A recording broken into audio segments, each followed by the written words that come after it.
અંકલેશ્વર તાલુકાના સારંગપુર ગ્રામ પંચાયતની હદ વિસ્તારમાં આવેલ લક્ષ્મણનગરમાં જતા માર્ગ ઉપર વરસાદી પાણીનો ભરાવ થતા સ્થાનિકોને ભારે હાલાકીનો સામનો કરવો પડી રહ્યો છે।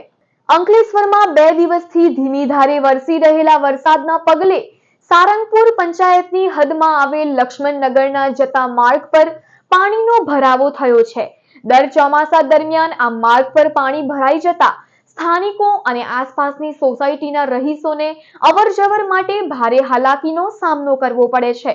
વરસાદી પાણીના નિકાલની કોઈ વ્યવસ્થા ન હોવાને કારણે પાણીનો ભરાવો થતો હોવાથી સ્થાનિકો હાલાકી ભોગવી રહ્યા છે।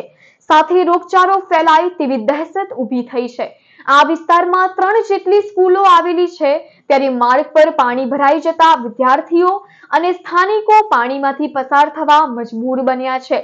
ત્યારે ગ્રામ પંચાયત કે સ્થાનિક તંત્ર વહેલી તકે આ समस्याનો कायमी उकेल लावे तेवी मांग करी रहा है। तालुका के लक्ष्मण नगर से सारंगपुर पंचायत के अंदर ये एरिया पड़ता है। यहाँ तो कोई काम ही नहीं होता है। 5 महीना पहले भी मैं देखा था, सुना था कि मैंने रोड और गटर बनने वाला है। आज तक रोड ना बना ना गटर बना। आज की हालत देखिए, बच्चे लोग का निकलना चलना मुश्किल हो गया। बच्चे स्कूल कैसे आएंगे जाएंगे क्या करेंगे वो मुश्किल हो गया है। हम लोग का मेन रास्ता टूट गया है, मेन रास्ता जाने का।